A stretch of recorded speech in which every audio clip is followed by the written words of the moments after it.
Coming up on today's show, how the Houston Texans can dominate, dismantle, take apart the Miami Dolphins this Sunday in what seems to be somewhat of a must-win game for this Texans team if they want to separate themselves even further from the Indianapolis Colts. Hello, everybody. I'm your host, Jeremy Chuggs. This is Texans Today, and we're going to get right into it in just a moment. But before we do, we got a sub-battle on tap for you today. Us against our Dolphins channel, Dolphins Today. We are currently beating them in the sub-battle, and I want to keep it like that. So if you are brand new to the channel, this is maybe your first time watching this video, hit that subscribe button. I'm going to bring you daily Texans news and rumors videos, watch parties every single Texans game day, especially this Sunday up against the Dolphins. Be there or be square and help us beat the Dolphins in this subscriber battle. We're currently 11 ahead of them. Let's get that lead a little bit higher. Let's keep on going. Hit that sub button and help us beat the Dolphins on the field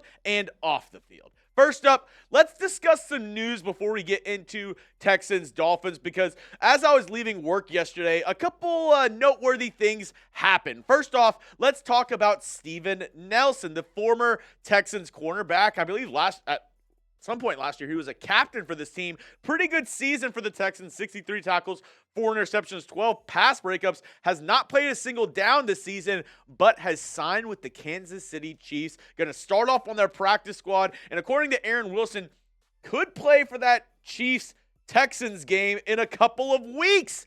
So we might see a familiar face on the opposing team in a couple of weeks. Steven Nelson, this dude has been talking the most smack about the Texans front office, the Texans coaching staff, ever since leaving Houston. It's kind of his MO. He was talking mess about the Chiefs whenever he left Kansas City before. He was talking mess about the Eagles right after he left that team as well. So Steven Nelson going back to the Chiefs, it does suck because obviously the rich get richer up in Kansas City. They're going to get a little bit more help in their secondary, somewhere where they've been hurting this season. Steven Nelson, we could see him play up against the Texans. Not good news for Houston going into the next couple weeks. On the other end of a guy that maybe the Texans could look at getting, KJ Osborn has been released by the New England Patriots. This season has not gotten a ton of work for New England. 7 receptions, 57 yards, 1 touchdown. KJ Osborn, most of us know him from his time with the Minnesota Vikings, being that wide receiver 3, wide receiver 2 option for them. Played pretty good in that role for Minnesota. So I'm going to ask you this question. Should the Texans sign KJ Osborn? He's free. He's out there on the streets. You could probably get him on a vet minimum deal, a really cheap contract for this season. Do you think the Texans need some receiver help? They obviously have been hurting a little bit since Stephon Diggs' absence in this offense. Let me know down in the comment section. This is going to be the pinned comment on today's video. So if you get hit with a YouTube ad break, perfect timing. Scroll on down and let me know. Should the Texans sign KJ Osborn?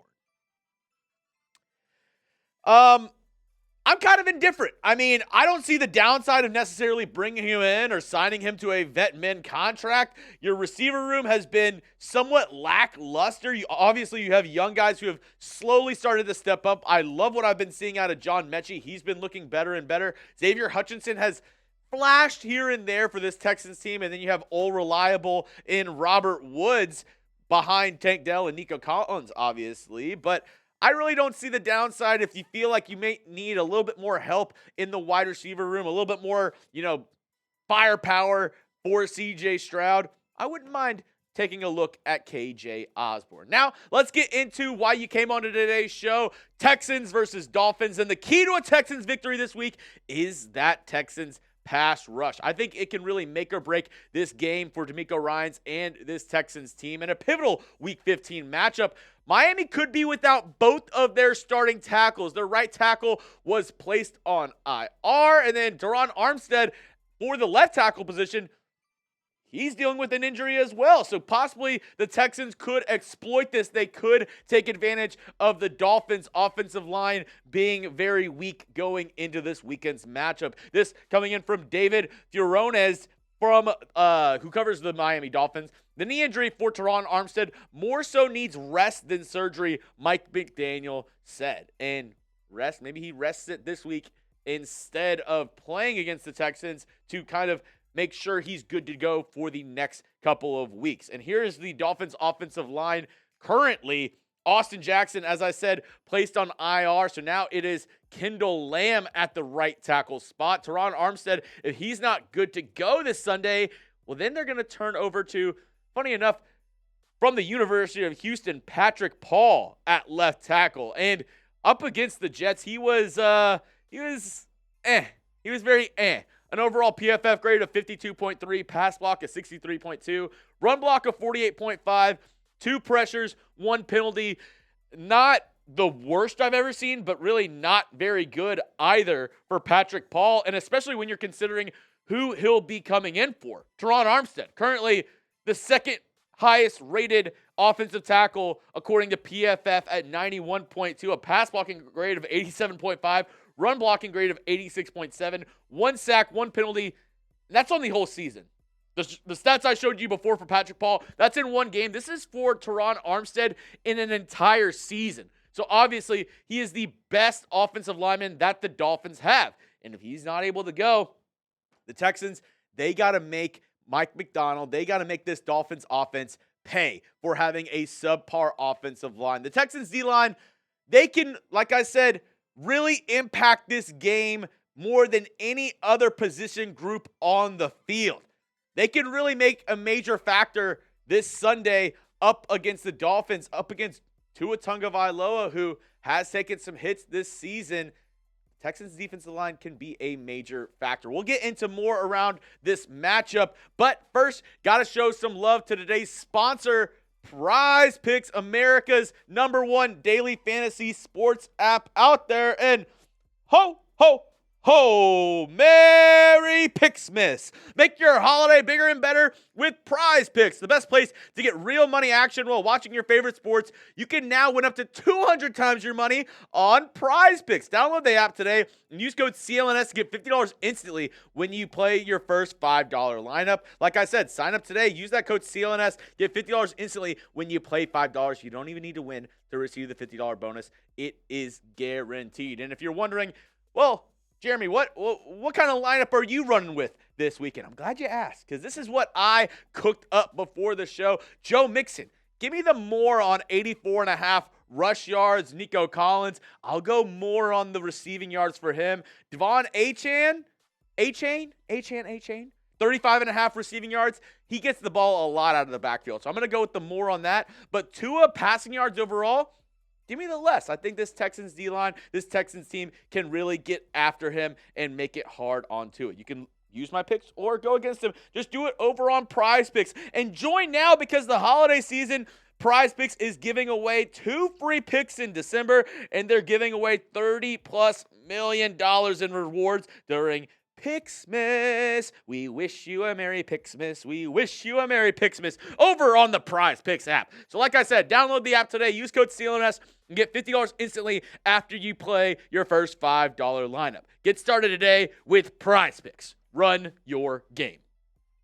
Now, going back to this Texans pass rush duo that can make a huge factor in this game this weekend. Danielle Hunter, Will Anderson Jr., arguably the best pass rushing duo in the entire NFL right now. You see the stats on screen. A combined 20 sacks for this duo, a combined 28 tackles for loss. They have been absolutely astonishing for the Houston Texans this season. There was a little bit of worry, Danielle Hunter getting up there in age, but he has showed that once again, he is beating Father Time so far, as he looks awesome on the edge for the Houston Texans defense. And Will Anderson Jr. has missed some games due to injury, but still, he has been an absolute firecracker for this team. So I'm going to ask you this question. With the Texans defensive line and knowing what we know about the Dolphins offensive line and their injuries right now, how many sacks do you think the Texans can get this Sunday? Predict it for me down in the comment section. Do you think it's 3, 4, 5,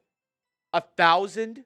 Maybe not 1,000. But let me know how many sacks you think the Texans can get this Sunday up against the Dolphins. And if the Texans can get to Tua on a consistent basis, they will win this game.